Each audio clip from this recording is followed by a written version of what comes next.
Hello everyone, welcome to ISPCS Decoded. I hope you all are studying well. Today in this video we are going to discuss 25 December 2025 के the Hindu के सारे editorials का simplification. So without wasting any time, let's get started. आज के newspaper में total 7 editorials हैं and the first editorial we are going to discuss is about the Aravali's mining debate which is the topic of the town right now. हर जगह Aravali's की बात हो रही है तो आज इसे हम डिटेल में डिस्कस कर ही लेते हैं.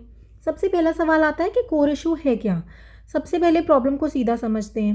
अरावली हिल्स को लेकर कंट्रोवर्सी इसलिए हो रही है क्योंकि एक तरफ माइनिंग हो रही है और दूसरी तरफ ये हिल्स इकोलॉजिकली बहुत फ्रेजाइल हैं.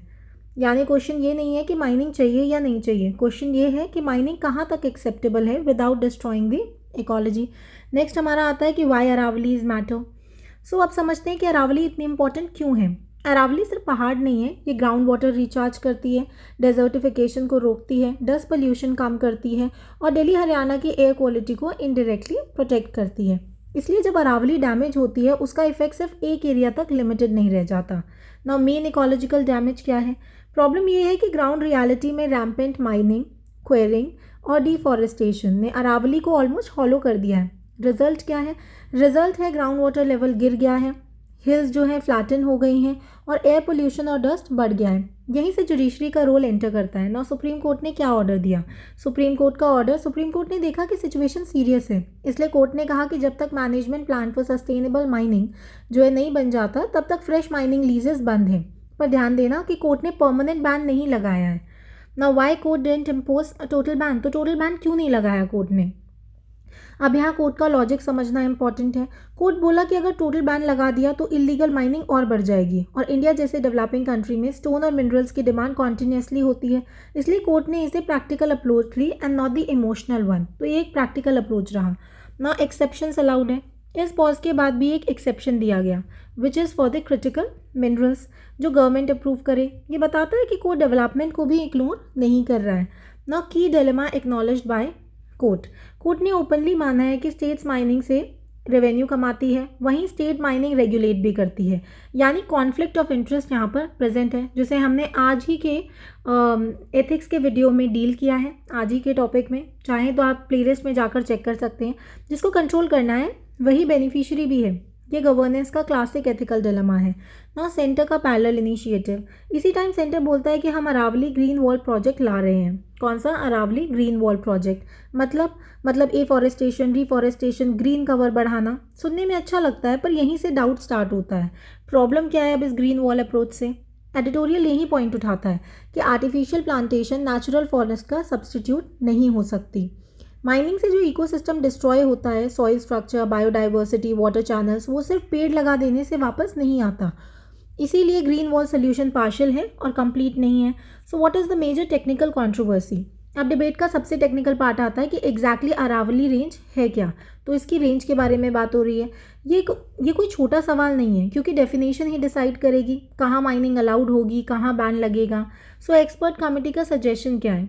एक्सपर्ट कमेटी ने बोला कि सिर्फ वही हिल्स अरावली मानी जाएंगी जो लोकल एरिया से 100 मीटर्स ऊपर हों. सुनने में ये साइंटिफिक लग रहा है. This is important. हर जगह इसी चीज़ का डिबेट है 100 मीटर्स वाला.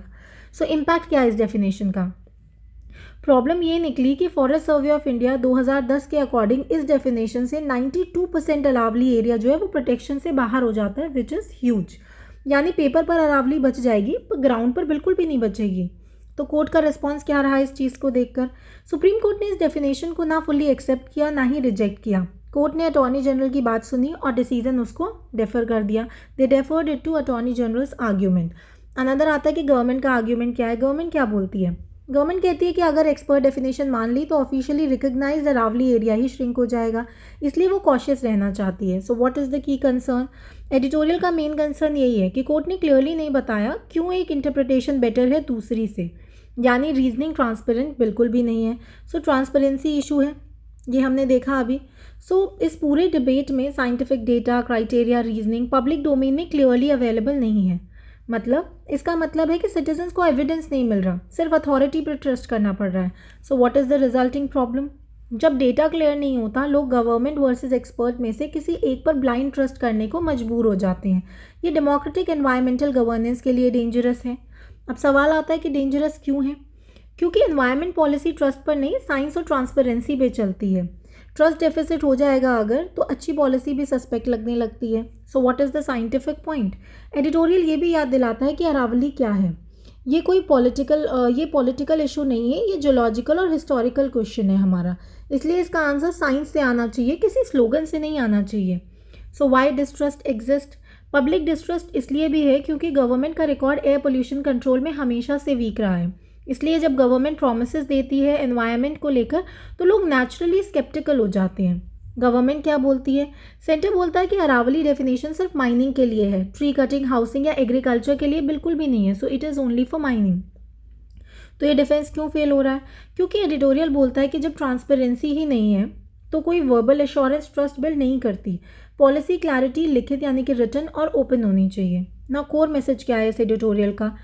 फॉरेस्टेशन स्लोगन्स, क्रिटिक को अटैक करना, ये ग्रीन ब्रांडिंग, ये सब ट्रांसपेरेंट साइंस बेस्ड पॉलिसी का रिप्लेसमेंट कभी भी नहीं हो सकता। It can not replace scientific and transparent environmental policy. ना what is the meaning of green washing है? हमने देखा कि टॉपिक ही क्या है, ग्रीन वॉशिंग है। तो उसका मतलब क्या है? यहाँ ग्रीन वॉशिंग का मतलब है, देखो ये डायरेक्ट ही प्रीलिम्स का क्वेश्चन बन सकता है आपसे, टर्म बेस्ड क्वेश्चन पूछ लेंगे कि ग्रीन वॉशिंग क्या होता है। तो ग्रीन वॉशिंग का मतलब है कि इन्वायरमेंटल लैंग्वेज यूज़ करना but actual ecological protection weak रखना, यानी ग्रीन दिखाना पर अंदर से पोल्यूशन कर देना, यानी कि अंदर से उसका डाइल्यूशन हो रहा है लेकिन बाहर से आप उसको ग्रीन ग्रीन दिखा रहे हो। सो इस एडिटोरियल का हार्ट ये है कि एनवायरनमेंट गवर्नेंस तब क्रेडिबल होती है जब डिसीजन साइंटिफिक, ट्रांसपेरेंट और एक्सप्लेनेबल हों। सिर्फ ट्रस्ट और ब्रांडिंग पर यह बिल्कुल भी नहीं चल सकता। Another editorial we are going to do is about the India's deliberate unmaking of India's right to work. किस बारे में? वही सेम जो काफ़ी दिन से चल रहा है हमारा, MG नरेगा। ऑलमोस्ट डेली हम इसको पढ़ रहे हैं, तो चलिए आज एक बार और पढ़ लेते हैं। So what has change? क्या चेंज हुआ है? इंडिया में जो MG नरेगा था एक लीगल राइट टू वर्क था, उसको रिप्लेस कर दिया गया है VBG रामजी एक्ट 2025 से। ये सिर्फ नाम का चेंज नहीं है, ये फिलॉसफी का चेंज भी है। सो नेचर क्या था MG नरेगा का? 2005 लॉ। MG नरेगा का कोर आइडिया बहुत पावरफुल था। अगर आप रूरल इंडिया के सिटीजन हो, काम चाहिए तो स्टेट को देना ही पड़ेगा, इसलिए इसे क्या कहते हैं? इसे बोलते हैं हम demand driven, justiciable and legally enforceable, यानी गवर्नमेंट की मर्जी नहीं चलती थी, सिटीजन का हक चलता था। It was a legal right. अब ये VBG रामजी का नेचर क्या है? अब नया एक्ट बोलता है कि काम मिलेगा पर जितना सेंटर डिसाइड करेगा, जहाँ सेंटर डिसाइड करेगा, जिनके लिए सेंटर डिसाइड करेगा, यानी कि ये जो है डिमांड ड्रिवन से सप्लाई ड्रिवन मॉडल बन गया है। ठीक है, एडमिनिस्ट्रेटिव डिस्क्रिप्शन चल रहा है, एंटाइटलमेंट की जगह अप्रूवल चल रहा है, यहीं से राइट्स जो है डाइल्यूट होने स्टार्ट हो जाते हैं। So what is the core criticism?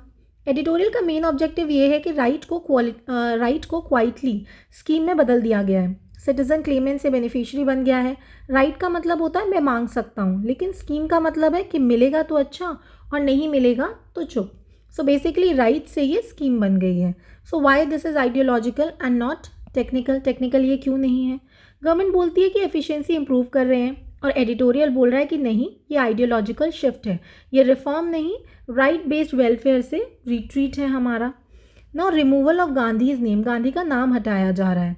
अब ये एक सिंबॉलिक बट इम्पॉर्टेंट चेंज है। महात्मा गांधी का नाम हटा दिया गया। गांधी सिर्फ एक नाम नहीं था, वो रिप्रेजेंट करते थे dignity of labour, poorest first और मोरल ऑब्लिगेशन ऑफ स्टेट को। नाम हटाना सिग्नल देता है कि एथिक्स और मोरालिटी अब हमारे लिए सेकेंडरी हो गई है। नाउ सिंबॉलिक मीनिंग, गांधी का नाम हटाना बोलता है कि जस्टिस से डिस्टेंस, लेबर से आइडियोलॉजिकल डिस्कनेक्ट। एडिटोरियल इसे सिंबॉलिक रप्चर मानता है। नाउ सेंट्रलाइजेशन ऑफ पावर, यही इसका कोर बना हुआ है अभी।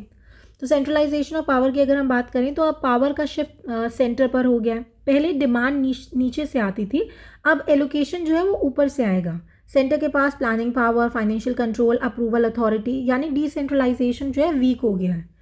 नेक्स्ट हमारा आता है loss of state autonomy. Losses, जो स्टेट का रोल अब जो है ज़्यादा पैसा हो, डिसीजन कम हो, स्टेट जो है लोकल नीड के हिसाब से काम अप्रूव नहीं कर पाएगी। इससे क्या होगा? इससे कोऑपरेटिव फेडरलिज्म हमारा डाइल्यूट हो जाएगा। Now there will be a change in funding pattern. जैसे कि हम हमेशा बोल रहे हैं कि अब जो कॉस्ट शेयरिंग है वो 90-10 थी जो पहले, वो अब 60-40 हो जाएगी। लेकिन नॉर्थ ईस्ट में और जम्मू एंड कश्मीर में इसे अभी भी 90:10 रखा गया है। मतलब स्टेट्स पर जो है फाइनेंशियल बर्डन अब बढ़ गया है। पुअरर स्टेट्स की बात करें, जो गरीब हमारे स्टेट्स हैं, उन पर क्या इम्पैक्ट है? जो गरीब स्टेट्स हैं उनके पास कम रेवेन्यू है, ज़्यादा पावर्टी है, तो क्या होगा? काम, सिंपल सी बात है, काम सैंक्शन कम होगा, एम्प्लॉयमेंट कम होगी, डिस्ट्रेस बढ़ेगा। और ये इकोनॉमिक लॉजिक है, कोई पॉलिटिक्स नहीं है। नाउ डिमांड फॉर वर्क पर क्या इफेक्ट पड़ेगा? जब स्टेट को ज़्यादा पैसा देना पड़ेगा तो वो नेचुरली डिमांड सप्रेस करेगी, अप्रूवल्स जो है डिले करेगी। तो रिजल्ट क्या होगा? रिजल्ट यही है कि राइट्स जो है पेपर्स पर होंगे बट डेथ इन प्रैक्टिस होगी। Now why this threatens viability? Editorial ये बोलता है कि बिना एडिकेट फंडिंग के डिवॉल्यूशन प्रोग्राम को क्वाइटली मार देता है। लॉ रहेगा पर काम नहीं रहेगा। ठीक है ना। What is the historical context of NREGA, MG NREGA? ये क्यों आया था ये याद रखना ज़रूरी है। 2000s में जॉबलेस ग्रोथ हो रही थी, एग्रेरियन डिस्ट्रेस हो रहा था, इनइक्वालिटी हो रही थी, ये सारी प्रॉब्लम्स थी, तो मार्केट फेल हो रहा था बेसिकली। तो स्टेट ने यहाँ पर इंटरवीन किया। पर्पस क्या था राइट्स बेस्ड लॉस का? MG NREGA, RTI, forest right act, ये सब एक ही फिलॉसफी से आए हैं। ये तीनों के तीनों एक्ट का जो फिलॉसफी है वो सेम है। मार्केट फेलियर्स को लीगल राइट्स से करेक्ट करो। ये चैरिटी नहीं थी, ये कॉन्स्टिट्यूशनल करेक्शन था। तो की आइडिया क्या है बिहाइंड एमजी नरेगा? कि आइडिया सिंपल है। इसका थॉट था कि employment is the most dignified form of social protection. Cash डोल से बेटर, कैश देने से बेटर है कि काम के थ्रू आप डिग्निटी दो। ठीक है। सो ये रेवोल्यूशनरी क्यों था? क्योंकि एमजी नरेगा रेवोल्यूशनरी था, क्योंकि डीले पे कॉम्पनसेशन मिलता है, सोशल ऑडिट्स होते हैं, कोर्ट में चैलेंज कर सकते हो। मतलब ये जो है सिटीजन को जो है पावरफुल बना देता है डीलेज और सोशल ऑडिट्स के थ्रू।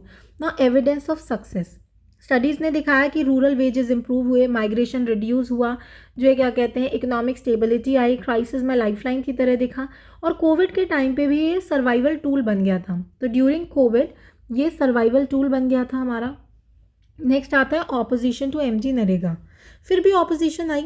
न्यू लिबरल ग्रुप्स बोले कि फिस्कल बर्डन, इनएफिशिएंसी वगैरह है, बट एडिटोरियल बोलता है कि एविडेंस के बावजूद ऑपोजिशन आइडियोलॉजिकल दिखी। पॉलिटिकल शिफ्ट सिंस 2014 के बाद market centric, corporate friendly, right sceptical ideology dominant हुई और एमजी नरेगा को सेफ्टी नेट नहीं वेस्ट के लेंस से देखा जाने लगा। इन्होंने कहा ये कुछ वेस्ट जैसा हमें दिख रहा है। ठीक है ना। What is the gradual roll back before repeal? Repeal एक दिन में नहीं हुआ। पहले बजट स्क्वीज हुआ, पेमेंट डिलेज हुए, डिजिटल हर्डल्स आए, फिर फाइनल लीगल रिप्लेसमेंट हमें इसमें देखने को मिली है। नाउ फाइनल रप्चर इन 2025। वीबीजी रामजी एक्ट जो है ये रिफॉर्म नहीं है, ये कल्मिनेशन ऑफ रोल बैक है, एक क्लीन ब्लैक और एक क्लीन ब्रेक है। Now change in the welfare philosophy. जो पहले जो है राइट बेस्ड एंटाइटलमेंट होते थे, लेकिन अभी क्या है डिस्क्रिशनरी बेनेवलेंस है। स्टेट जज बन गया है, सिटीजन क्लेमेंट अब नहीं रहा। सो राइट बेस्ड एंटाइटलमेंट से हम डिस्क्रिशनरी स्टेट बेनेवलेंस पे चले गए हैं। पॉलिटिकल कॉन्सिक्वेंस की अगर हम बात करें तो वेलफेयर अब लॉयल्टी का टूल है, एंटाइटलमेंट का रिप्लेसमेंट है। डेमोक्रेसी में ये डेंजरस शिफ्ट की तरह देखा जा सकता है। Legislative process contrast, MG NREGA unanimous support दिखाता है, लेकिन VBG Ramji opposition, walkout, rushed passage, ये सब दिखाता है। तो प्रोसेस भी डेमोक्रेटिक नहीं है इसका। Lack of consultation, no standing committee, no worker consultation, minimal debate, यानी अफेक्टेड लोगों की आवाज़ एकदम एब्सेंट हो गई है। डेमोक्रेटिक आयरनी, अब आप थोड़ा आयरनी समझो। लॉ रिपील हो गया 2 दिन में, प्रोटेस्ट 10 दिन का नोटिस, पावर इम्बैलेंस एकदम क्लियर दिख रहा है इसमें ना। इम्पैक्ट क्या है फेडरलिज्म पर? सेंटर पैसा कम देता है, कंट्रोल ज़्यादा रखता है। फेडरलिज्म इससे क्या होता है वीक हो जाती है। So it weakens the centre state balance bye shifting the cost without power. Democracy पर क्या इम्पैक्ट होगा? सिटीजन्स राइट क्लेम नहीं कर सकते, अकाउंटेबिलिटी कम हो जाती है, डेमोक्रेसी हॉलो हो जाती है ना। ग्लोबल सिग्निफिकेंस क्या है?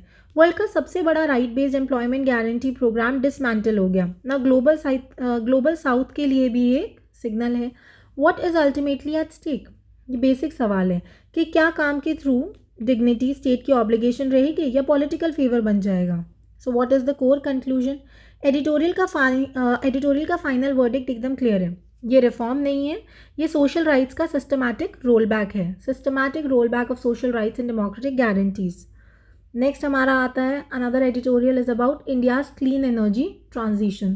क्लीन एनर्जी तो कोई भी साल हो, ये हमेशा ही एक टॉपिक बहुत ही इंपॉर्टेंट रहता है और हमेशा हमारे पेपर 3 के लिए ये ज़रूरी रहता है। तो चलिए शुरू करते हैं। सबसे पहले एक basic clarity, rare earth elements नाम से लगता है कि बहुत रेयर होंगे, ठीक है, पर रियलिटी में इशू क्वांटिटी का नहीं है, इंपॉर्टेंस का है। क्लीन एनर्जी टेक्नोलॉजीज जैसे कि electric vehicles, wind turbines, advanced electronics, इन सब में रेयर अर्थ एलिमेंट्स छोटी क्वांटिटी में यूज़ होते हैं, लेकिन उनके बिना सिस्टम काम ही नहीं करता। इसलिए आज रेयर अर्थ स्ट्रैटेजिकली इंपॉर्टेंट हो गए हैं। सो व्हाट इज़ द की प्रॉब्लम टुडे?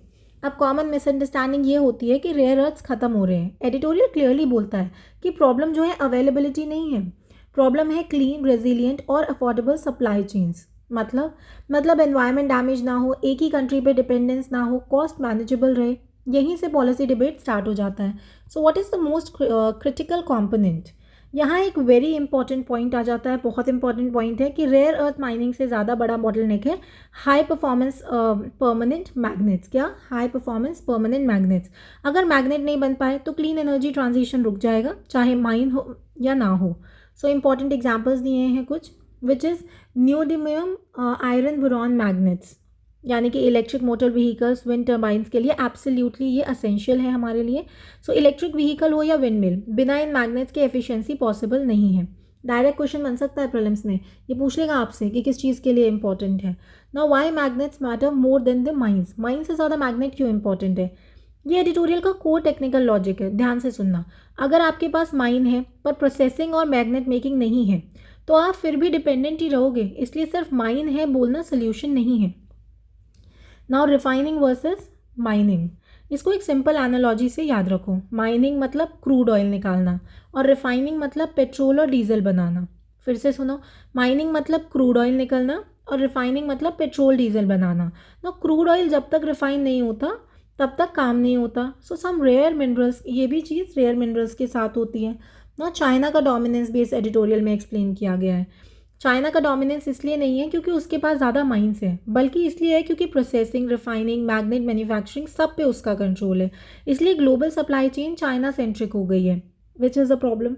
ना इंडियाज़ पॉलिसी शिफ्ट 2025, इंडिया ने समझ लिया है इस चीज़ को, इसलिए 2025 के आसपास पॉलिसी शिफ्ट हुआ। फोकस सिर्फ माइनिंग पर नहीं है, मैग्नेट मैन्युफैक्चरिंग पर भी आ गया है, यानी वैल्यू चेन जो है उसका क्रिटिकल पार्ट हम उस पर फोकस कर रहे हैं। ना मैग्नेट मैन्युफैक्चरिंग स्कीम, गवर्नमेंट ने अनाउंस किया है 7,280 करोड़ का स्कीम। टारगेट है 6,000 tonne sintered rare earth minerals per year. ये एक स्ट्रैटेजिक इंडस्ट्रियल स्टेप है। So why this matters for India? क्यों मैटर करता है? इसका डायरेक्ट इम्पैक्ट है ईवी इंडस्ट्री सिक्योर होती है, विंड एनर्जी सेक्टर स्टेबल होता है हमारा, और इलेक्ट्रॉनिक्स मैन्युफैक्चरिंग को इसमें बूस्ट मिल जाता है। ठीक है, और सबसे इंपॉर्टेंट, इम्पोर्ट डिपेंडेंसी हमारी कम हो जाती है। ठीक है, now downstream benefits, magnet manufacturing से सिर्फ एक सेक्टर नहीं बल्कि मल्टीपल इंडस्ट्रीज बेनिफिट करती हैं, जैसे कि clean energy equipment, advanced electronics, high and manufacturing. ये मेक इन इंडिया और ग्रीन ट्रांजिशन का इंटरसेक्शन हो सकता है। अब चैलेंज क्या है? अब अपस्ट्रीम प्रॉब्लम आती है कि इंडिया का मेन जो है रेयर अर्थ सोर्स है मोनाजाइट बीच सैंड्स। क्या है? मोनाजाइट बीच सैंड्स। देखो, इसमें कुछ इंपॉर्टेंट की टर्म्स आए हैं, उनको ध्यान देना है, जैसे कि ये मोनाजाइट बीच सैंड्स, जैसे कि हमारा मैग्नेट वर्सेस माइनिंग, ये सब। सो प्रॉब्लम ये है कि मोनाजाइट के साथ जो है थोरियम भी आ जाता है हमारा। तो मोनाजाइट सेंसिटिव क्यों है? क्योंकि थोरियम जो है न्यूक्लियर एनर्जी से लिंक्ड है, इसलिए एक्सट्रैक्शन सेंसिटिव है, रेगुलेशन स्ट्रिक्ट है और सेफ्टी कंसर्न्स बहुत ज़्यादा हैं। इससे गवर्नेंस जो है वो कॉम्प्लेक्स हो जाती है। सो गवर्नेंस की रिक्वायरमेंट क्या है? यहीं पे एडिटोरियल गवर्नेंस एंगल लाता है। माइनिंग और प्रोसेसिंग तभी पॉसिबल है जब रेगुलेटर्स, पब्लिक सेक्टर यूनिट्स और एनवायरमेंटल एजेंसीज जो हैं सब कोऑर्डिनेशन में काम करें। अगर कोऑर्डिनेशन वीक हुई तो इधर जो है पोल्यूशन हो जाएगा या फिर प्रोजेक्ट रुक जाएगा। नेक्स्ट आता है हमारा environmental risk. Rare earth processing से hazardous waste, radio active by products, ये सब आते हैं, ये सब जनरेट होते हैं। तो अगर सेफगार्ड्स नहीं हुए तो क्लीन एनर्जी डर्टी माइनिंग पे खड़ी हो जाएगी, विच इज़ नॉट गुड, यानी कि हजार्डस वेस्ट वगैरह जनरेट करती है। सो कम्युनिटी कंसर्न क्या है? कोस्टल और लोकल कम्युनिटीज़ डायरेक्टली अफेक्ट होती हैं, इसलिए उनका कंसेंट, उनका इन्वॉल्वमेंट बहुत इंपॉर्टेंट है। सिर्फ पॉलिसी से प्रोजेक्ट नहीं चलता, सोशल एक्सेप्टेंस भी क्रिटिकल है। Role of national critical minerals mission. So what is the role of national critical mineral mission? Government ने एक स्टेप लिया, इसके अंडर जो है 2031 तक एक्सप्लोरेशन प्रोजेक्ट्स असाइन किए गए, मिनरल मैपिंग हो रही है। So what mapping alone can not do, क्या नहीं कर पाएगी? एडिटोरियल यहाँ एक इंपॉर्टेंट वार्निंग देता है। मैपिंग का मतलब सिर्फ ये पता लगाना नहीं है कि मिनरल कहाँ पर है, पर अगर सेपरेशन, प्रोसेसिंग, मैन्युफैक्चरिंग कैपेसिटी नहीं हुई तो मैपिंग यूजलेस हो जाती है। So there is a need for regulatory clarity. Private investment तभी आएगा जब रूल्स जो है क्लियर हों, स्टेबल पॉलिसीज़ हों, क्रेडिबल एनफोर्समेंट हो। अनसर्टेनिटी का मतलब है कि कैपिटल आएगा ही नहीं। सो अगली चीज़ आती है फाइनेंसिंग चैलेंज। मैग्नेट मैन्युफैक्चरिंग जो है वो कैपिटल इंटेंसिव है। बैंक्स तभी फाइनेंस करेंगे जब लॉन्ग टर्म डिमांड विजिबल हो, वरना प्रोजेक्ट जो है रिस्की लगता है। So what is the solution for bankability? Editorial solution भी देता है कि लॉन्ग टर्म परचेज कॉन्ट्रैक्ट्स करो, किससे? From the EV manufacturers and electronic companies. इससे जो है डिमांड एश्योरेंस मिलेगी ना। Another thing is mid stream gap. India का सबसे वीक लिंक यही है। क्या? मिड स्ट्रीम मतलब यानी माइनिंग के बाद फाइनल प्रोडक्ट से पहले। कब मिड स्ट्रीम गैप कब होता है? माइनिंग से पहले होता है, सॉरी माइनिंग के बाद होता है और फाइनल प्रोडक्ट के पहले होता है। उस टाइम को हम मिड स्ट्रीम कहते हैं। सो प्रोसेसिंग और मैग्नेट मेकिंग कैपेसिटी वहाँ पर कम है। Another thing is technology innovation need. India को R&D पे फोकस करना होगा रेयर अर्थ एफिशिएंसी बढ़ाने के लिए, सबसे कंस्ट्रेंड एलिमेंट्स पे डिपेंडेंस कम करने के लिए। ये लॉन्ग टर्म रेजिलियंस के लिए इंपॉर्टेंट है। Another thing is green compliance risk. Editorial का वार्निंग क्लियर है, अगर जल्दी जल्दी सप्लाई चेन बनाई और सेफगार्ड्स इग्नोर किए तो पोल्यूशन, गवर्नेंस फेलियर्स और लोकल रेजिस्टेंस देखने को मिलेगी और सब वापस आ जाएगा। तो ग्लोबल लेसन क्या है इस टॉपिक के लिए? अगला ग्रीन फेज उन कंट्रीज़ को रिवॉर्ड करेगा जो रिस्क स्प्रेड करते हैं और एक ही कंट्रीज़ पे डिपेंड नहीं करते, कॉन्सेंट्रेट नहीं करते। ये जियोपॉलिटिक्स और इकोनॉमिक्स दोनों के लिए लेसन है। सो इंडिया का रियल टास्क क्या है? इंडिया का रियल काम है कि पॉलिसी अनाउंसमेंट से आगे जाकर एक्चुअल इंडस्ट्रियल कैपेसिटी पे उन्हें काम करना चाहिए with the environmental credibility. So core message क्या है इसका? क्लीन एनर्जी का मतलब ये नहीं होना चाहिए कि एनवायरनमेंट एक जगह बचाओ, दूसरी जगह ख़राब करो। दिस इज़ नॉट गुड कि एक जगह तो डैमेज कर रहे हो और दूसरी जगह उसे बचा रहे हो। सो ट्रांजिशन तभी सस्टेनेबल है जब गवर्नेंस स्ट्रांग हो जाएगी। सो what is the bottom line? Bottom line simple है कि इंडिया को ऐसे क्लीन एनर्जी सप्लाई चेन्स चाहिए जो कि ग्रीन हो, रेजिलियंट हो और वेल रेगुलेटेड हो, तभी clean energy transition truly clean होगा। Another editorial is about new labor codes and informal workers. Very important, ध्यान से सुनना है। सबसे पहले बेसिक्स क्लियर करते हैं। इंडिया में पहले 29 अलग अलग लेबर लॉज थे। कितने? 29। गवर्नमेंट ने उनको 4 लेबर कोड्स में मर्ज कर दिया। कौन कौन से? Wages code, industrial relations code, social security code और वर्क प्लेस सेफ्टी यानी कि occupational safety, health and working conditions code. जिन बच्चों ने EPFO के लिए प्रिपेयर किया होगा उन्होंने ये कोड्स डिटेल में पढ़े हैं। गवर्नमेंट का क्लेम था कि लॉज सिंप्लीफाई हो जाएंगे और वर्कर्स को बेनिफिट मिलेगा। बट एडिटोरियल पूछता है कि सिंप्लीफाई किसके लिए? हाउ दे वर पास्ड, कैसे पास हुए थे? अब प्रोसेस का इशू आता है। ट्रेडिशनली लेबर रिफॉर्म्स में ट्रिपार्टाइट कंसल्टेशन होता है, मतलब वर्कर्स, एम्प्लॉयर्स और गवर्नमेंट के बीच में। ये इंडियन लेबर कॉन्फ्रेंस के थ्रू होता है, पर यहाँ पर बिना प्रॉपर कंसल्टेशन, बिना कंसेंसस कोड को पास कर दिया गया। ये डेमोक्रेटिक डेफिसिट का पहला सिग्नल माना जाता है। फिर दूसरा सवाल आता है कि इनफॉर्मल वर्कर्स कौन होते हैं? अब समझो सबसे इंपॉर्टेंट स्टेक होल्डर कौन है? वो है इनफॉर्मल वर्कर्स, बिना रिटर्न कॉन्ट्रैक्ट, बिना सिक्योरिटी जॉब के, बिना फिक्स्ड बेनिफिट्स के। और इंडिया में 90% से ज़्यादा वर्कफोर्स जो है इनफॉर्मल है और 65% GDP यही लोग जनरेट करते हैं। मतलब इकोनॉमी इनफॉर्मल लोग चलाते हैं, पर प्रोटेक्शन सबसे कम उन्हीं को मिल रहा है, which is the main concern. Editorial का सेंट्रल कंसर्न ये है कि न्यू लेबर कोड्स ने इनफॉर्मल वर्कर्स के एग्जिस्टिंग प्रोटेक्शंस को वीकन या फिर रिमूव कर दिया है। अर्लियर लॉज यानी कि जो पुराने लॉज थे उसमें जो डिटेल सेफगार्ड्स थे वो नए कोड्स में या तो डाइल्यूट हो गए या फिर कम्प्लीटली गायब हो गए हैं। तो गवर्नमेंट क्या बोल रही है? गवर्नमेंट बोलती है कि लॉज कंसोलिडेट हुए, सोशल सिक्योरिटी यूनिवर्सल हो रही है। सुनने में अच्छा लग रहा है, पर एग्जाम के लिए हमें क्लेम वर्सेस रियलिटी देखना होगा। What is the reality on consolidation? Reality ये है कि कंसोलिडेशन का मतलब यहाँ डिटेल रूल्स हटा दिए गए, जेनरिक प्रोविजंस डाल दिए गए, सिंप्लीफिकेशन नहीं हुआ, डाइल्यूशन हो गया है। What is the reality on universalization? Universalization का मतलब होता है कि हर वर्कर को एनफोर्सिएबल राइट्स मिलेंगे, पर कोर्ट्स में इनफॉर्मल वर्कर्स के लिए क्लियर राइट्स नहीं दिए गए हैं, सिर्फ वेग वेलफेयर स्कीम्स दे दी गई हैं। स्कीम और राइट में फ़र्क होता है। राइट आप क्लेम कर सकते हो, पर जो स्कीम्स होती हैं वो मिल जाए तो अच्छा, ना मिले तो कुछ नहीं कर सकते। What is the impact of courts on the work place safety? अब हम इसका इम्पैक्ट देख लेते हैं कहाँ पर? वर्क प्लेस सेफ्टी पर। तो चलो देखते हैं, सेफ्टी एंगल समझते हैं। सबसे पहले आता है हमारा BOCW एक्ट, मतलब building and other construction workers act 1996। Construction workers के लिए पहले BOCW एक्ट था। इसमें क्या थे? 180 सेफ्टी रूल्स थे, साइट स्पेसिफिक प्रोटेक्शंस थी, एक्सीडेंट प्रिवेंशन मेजर्स थे। कंस्ट्रक्शन एक हाई रिस्क सेक्टर होता है, इसलिए लॉ इसका डिटेल था। सो चेंज क्या हुआ, नए कोड में ये डिटेल सेफ्टी रूल्स जो है गायब ही हो गए, दे वर मिसिंग।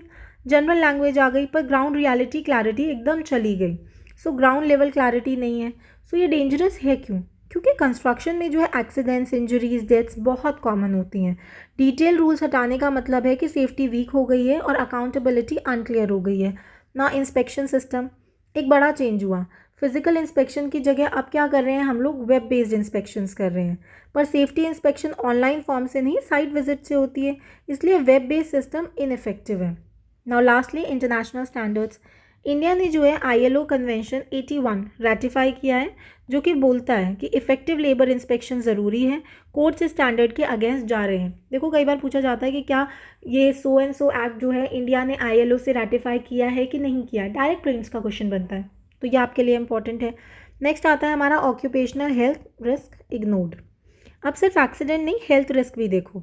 कंस्ट्रक्शन वर्कर्स जो हैं उन्हें क्या प्रॉब्लम होती है, सिलोसिस की प्रॉब्लम होती है, डस्ट रिलेटेड लंग डिजीजेज हो जाते हैं। सो कोड में प्रिवेंशन या ट्रीटमेंट या कंपनसेशन का कोई भी क्लियर फ्रेमवर्क नहीं दिया गया है। एग्रीकल्चर की अगर हम बात करें तो उन्हें पेस्टिसाइड्स वगैरह से कैंसर का रिस्क हो जाता है, पर एग्रीकल्चर वर्कर्स को ऑक्यूपेशनल हेल्थ कवरेज दी ही नहीं गई। देन आते हैं हमारे सॉल्ट वर्कर्स, उन्हें आई, स्किन और किडनी डिजीज़ वगैरह हो जाते हैं, पर इन इलनेस को वर्क रिलेटेड डिजीजेस ही रिकग्नाइज नहीं किया। There was no recognition of the work related illness. So overall issue क्या है? ओवरऑल इशू यही है कि मोस्ट जो इनफॉर्मल वर्कर्स हैं वो ESI के अंडर आते ही नहीं हैं, उसका जो है कवरेज ही नहीं दिया गया और ऑल्टरनेटिव हेल्थ सिस्टम भी नहीं दिया गया। ये जो है ILO कन्वेंशन 161 का वायलेशन है। किसका? 161 ILO कन्वेंशन का, जो ऑक्यूपेशनल हेल्थ सर्विसेज डिमांड करता है। Another topic is threats to welfare boards and funds. अब वेलफेयर एंगल पे आते हैं। सबसे पहला आ जाता है हमारा social security code. Organise sectors को जो है डिफाइंड बेनिफिट्स हैं, लेकिन इनफॉर्मल वर्कर्स को अप्रोप्रिएट स्कीम्स में भी नोटिफाइड, ऐसा बोल दिया गया है। यानी सर्टेनिटी नहीं है, सिर्फ प्रॉमिस दे दिया गया है। No cesses abolished. पहले क्या है, BD worker cess, mining cess, construction cess, ये सब होता था, लेकिन जो GST के बाद ये सेस खत्म हो गए हैं। तो रिजल्ट वही है कि सेस गया और एश्योर्ड फंडिंग भी चली गई। So there is no assured funding. Welfare बिना पैसे कैसे काम चलेगा? नाउ वेलफेयर बोर्ड्स, कोर्ट्स जो हैं वो प्रपोज करते हैं कि एक central board for all informal workers होना चाहिए, पर informal work sector specific, risk specific, need specific, one size fits approach यहाँ पर नहीं चलेगा। तो क्रक्स इसका यही है कि that it is ignoring the sector specific needs. Now the Tamil Nadu impact. Tamil Nadu में क्या हुआ कि 39 sector specific welfare boards, pensions, maternity aid, education support, court से इन बोर्ड्स का फ्यूचर अनसर्टेन हो जाता है। Now lastly e Shram system, centralise registration system है डेटा सेंटर के पास। पॉसिबिलिटी कितनी? 1 लाख करोड़ तक का वेलफेयर सेंटर का central take over. Now state का कंट्रोल इसमें कम होता है। नाउ स्टेट लेवल कंसर्न्स देख लेते हैं, जिसका प्राइमरी फोकस हमारा तमिलनाडु पर है। तो अगर हम एग्जिस्टिंग सिस्टम की बात करें तो तमिलनाडु का manual workers act 1982 strong protection और टेस्टेड वेलफेयर मॉडल है। कवरेज की बात करें तो 3 करोड़ इसमें इनफॉर्मल वर्कर्स हैं और 2 करोड़ इसमें रजिस्टर्ड बोर्ड्स के साथ हैं। ये सिस्टम एक्चुअली काम करता है। फिर रिस्क, कोर्ट के आने से स्टेट वेलफेयर बोर्ड्स डिसॉल्व हो सकते हैं बिना किसी सेफगार्ड के। And what is the reason for delay? इसलिए तमिलनाडु रूल्स नोटिफाई करने में हेजिटेट कर रहा है, क्योंकि वर्कर प्रोटेक्शन लूज होने का डर है। सो हमें क्या करना चाहिए? ऑब्वियसली हमने प्रॉब्लम देख ली, but as a civil servant आपको हमेशा ये देखना है कि आपको क्या करना है, what needs to be done. तो देखते हैं, एडिटोरियल सिर्फ क्रिटिसिज्म नहीं करता, सोल्यूशन भी दे रहा है। सबसे पहले वो बोल रहा है protect the state welfare board, क्योंकि ये ग्राउंड टेस्टेड होते हैं, रियल बेनिफिट्स देते हैं। और next is include saving clause. Saving clause क्यों? ताकि existing state labour laws safe रहें, रेस टू द बॉटम ना हो। Avoid one size fits all approach. क्यों? क्योंकि इनफॉर्मल सेक्टर डाइवर्स हैं, कॉम्प्लेक्स हैं। यूनिफॉर्म लॉ से इनजस्टिस होता है। इंश्योर गारंटीड फंडिंग, वेलफेयर के लिए एश्योर्ड मनी चाहिए, वेग बजट प्रोमिसेस नहीं चाहिए। And lastly strengthens the inspections, safety के लिए फिजिकल इंस्पेक्शन असेंशियल है, ऑनलाइन सिस्टम सिर्फ सप्लीमेंट हो सकता है। सो फाइनली एडिटोरियल का बॉटम लाइन क्लियर है। लेबर कोड्स का रिस्क ये है कि एनफोर्सिएबल राइट्स को हटाकर इनफॉर्मल वर्कर्स को अनसर्टेन वेलफेयर पर छोड़ दिया जाए। नेक्स्ट एडिटोरियल हमारा आता है द डिजिटल नार्सिसस। सबसे पहले कोर आइडिया समझते हैं। आर्टिकल बोलता है कि मॉडर्न AI का डिज़ाइन ऐसा हो गया है कि जो यूज़र्स को चैलेंज करने की बजाय जो है प्लीज़ करता है। It is design to please the users.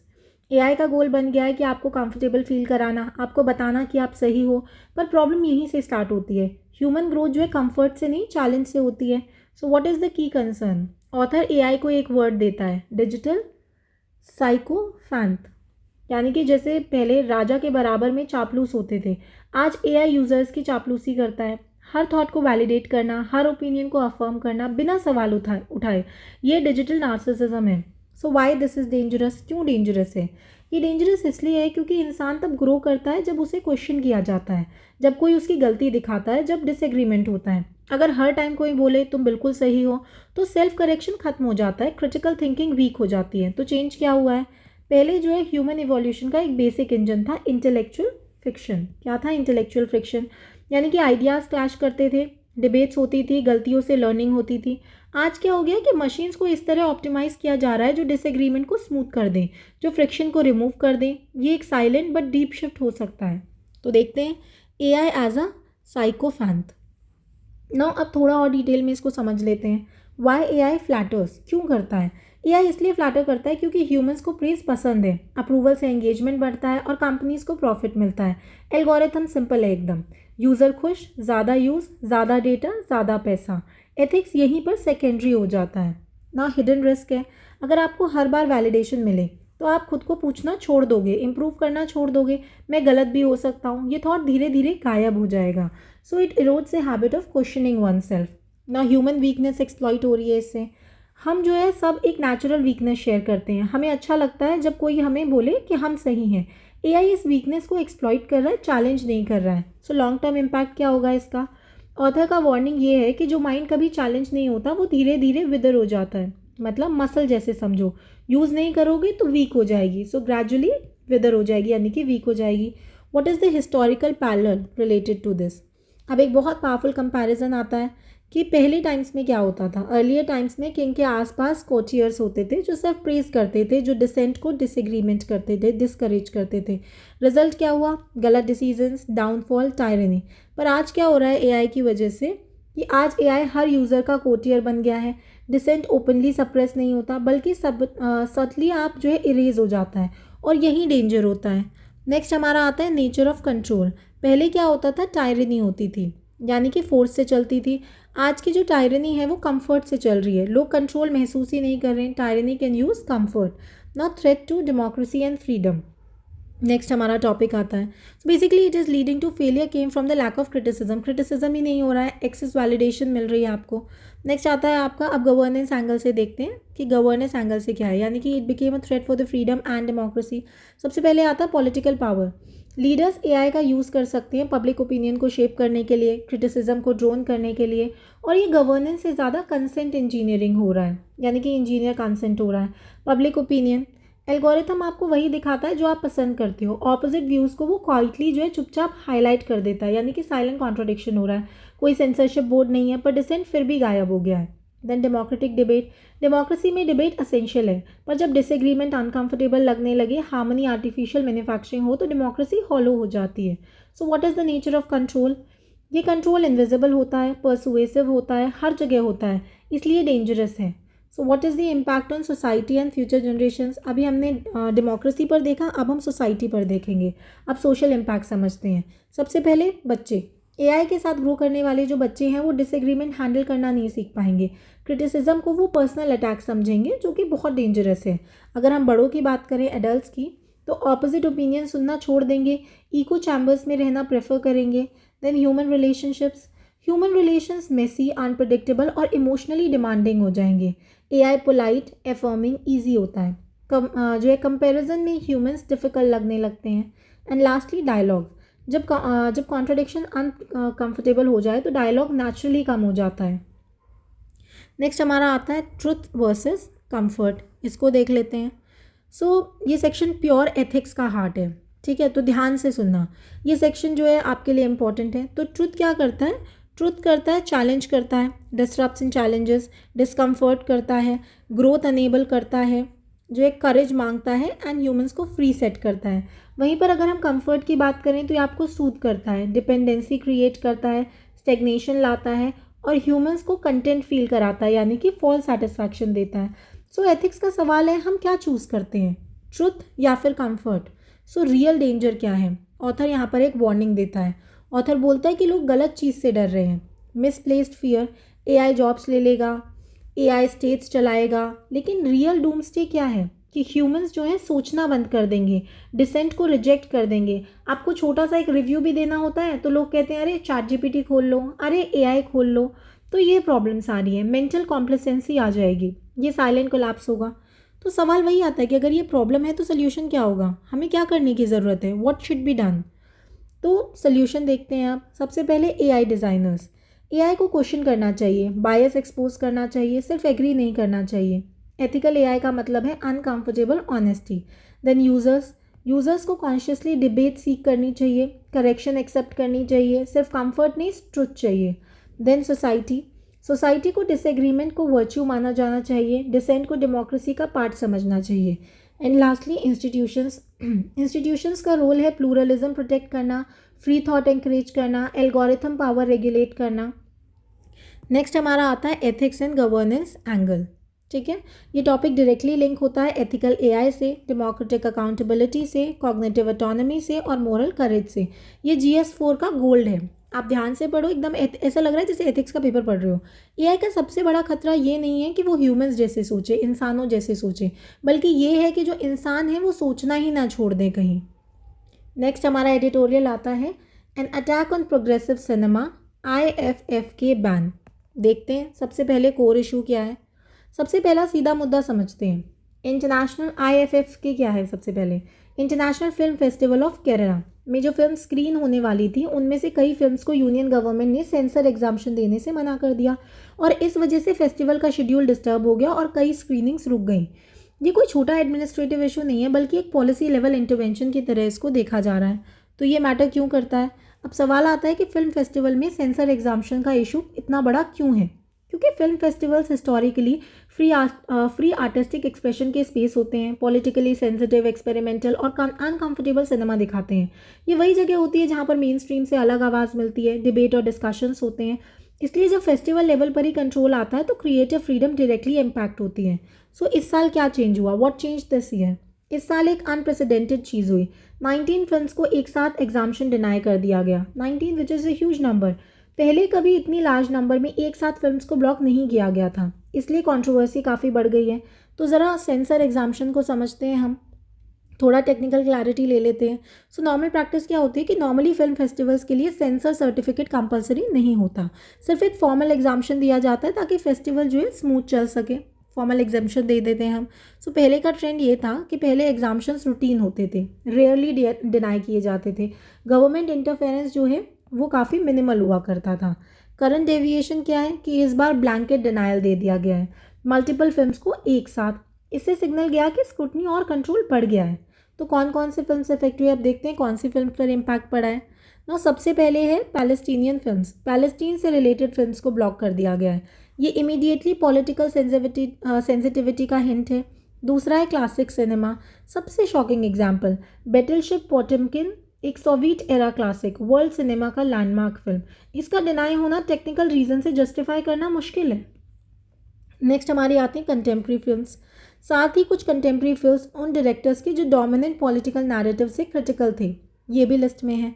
तो कंसर्न कौन सा रेज हो रहा है?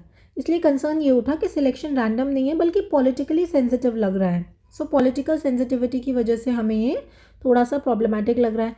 तो केरला गवर्नमेंट का रिस्पॉन्स क्या है? केरला गवर्नमेंट ने क्या रिस्पॉन्स दिया? सो इनिशियल रिएक्शन ये था कि केरला गवर्नमेंट ने पहले कहा कि स्क्रीनिंग कंटिन्यू होंगी, स्टेट अपना कल्चरल स्पेस प्रोटेक्ट करेगी, ये एक स्ट्रॉन्ग फेडरल स्टांस था। लेकिन प्रोटेस्ट के बाद क्या हुआ? पब्लिक क्रिटिसिज्म और प्रोटेस्ट के बाद यूनियन मिनिस्ट्री ने 19 में से 13 फिल्म्स क्लियर कर दी, यानी कि 13 ऑफ 19 फिल्म्स। इससे पता चला कि डिसीजन जो है रिवर्सिबल था। तो फाइनल आउटकम क्या आया? लेकिन 6 फिल्म्स फिर भी ब्लॉक रही और इवेंचुअली स्टेट गवर्नमेंट ने बैक स्टेप ले लिया। तो यहाँ पर काफ़ी क्रिटिसिज्म देखने को मिला। कई लोगों का मानना था कि केरला को अपना इनिशियल डिफाइंड स्टैंस मेंटेन करना चाहिए था। ये कल्चरल ऑटोनॉमी का सवाल बन गया।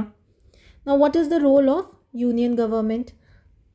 अब सेंटर का रोल को समझते हैं हम लोग। सबसे पहले आता है लीगल प्रेशर। यूनियन गवर्नमेंट ने हिंट दिया कि सिनेमेटोग्राफ एक्ट 1952 का यूज़ हो सकता है, ऑर्गेनाइजर के खिलाफ एक्शन पॉसिबल है, और ये इनडायरेक्ट प्रेशर था। दूसरा आता है सिलेक्टिव प्लेटफॉर्मिंग। एक और आयरनी हाईलाइट हुई, जबकि IFF के जैसे इंडिपेंडेंट फेस्टिवल्स पर प्रेशर, वहीं पर गवर्नमेंट बैक फेस्टिवल्स में आइडियोलॉजिकली अलाइन फिल्म्स को प्रमोट किया जा रहा है।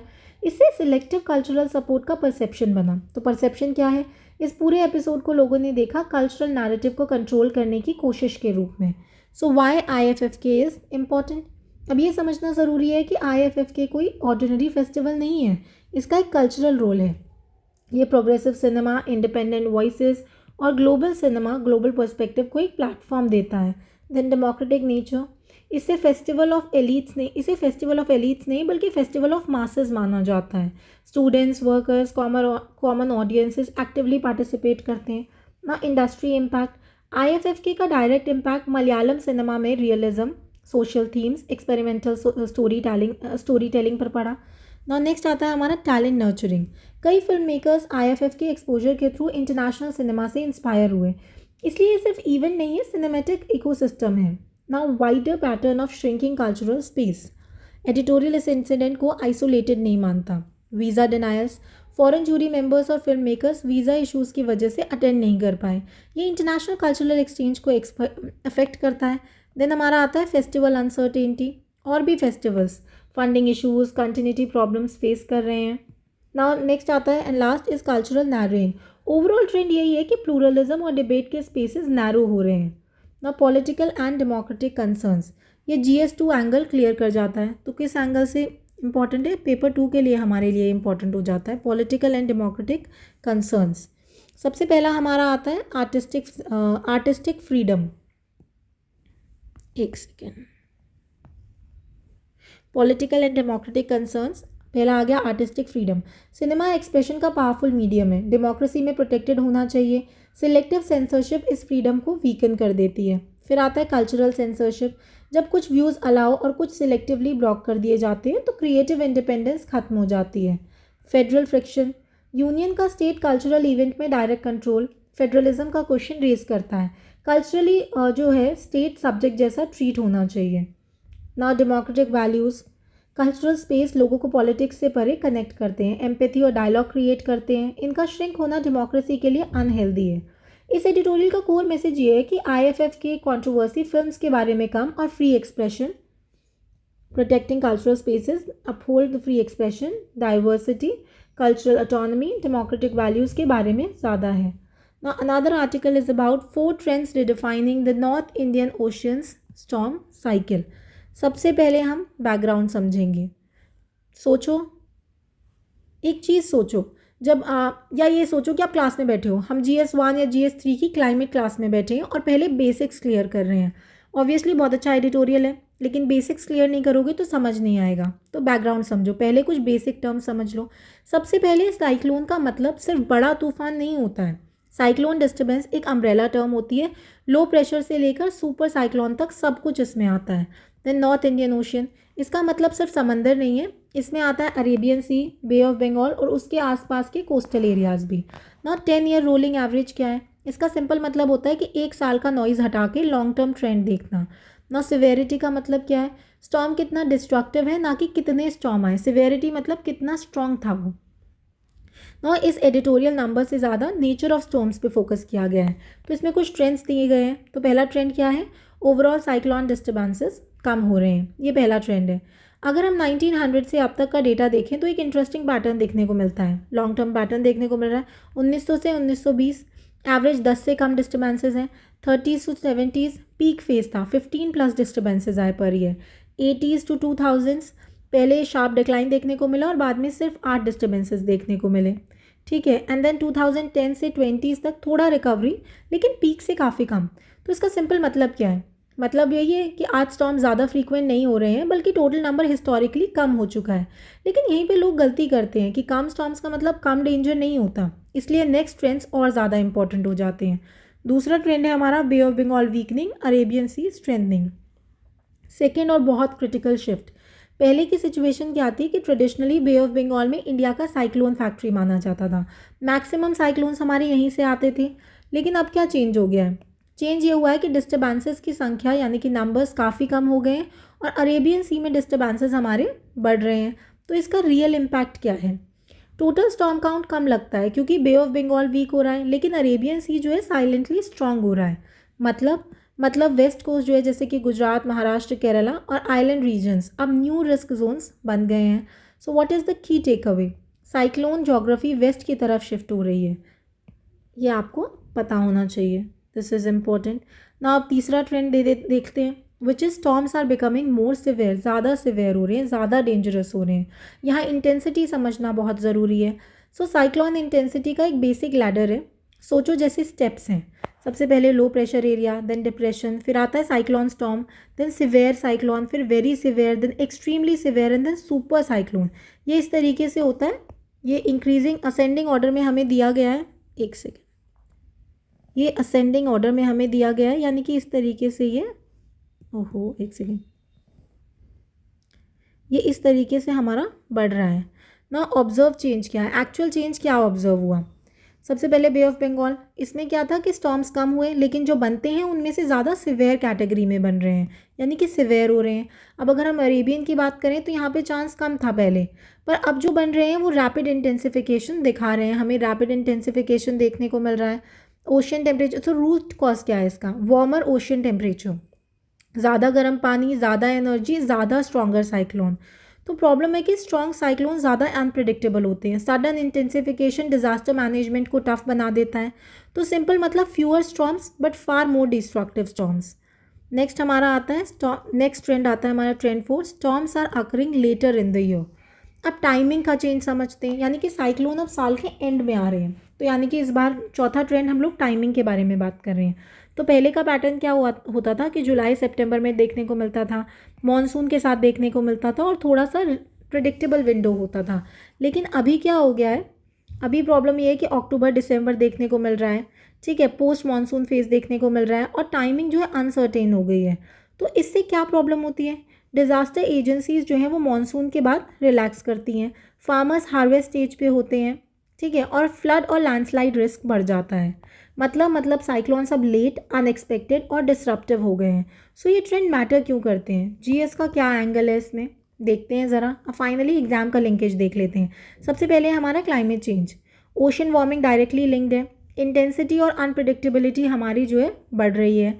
कोस्टल सिक्योरिटी, वेस्ट कोस्ट जो है और आइलैंड्स अब हाई रिस्क पर हैं। इंफ्रास्ट्रक्चर रीडिज़ाइन करने की ज़रूरत है।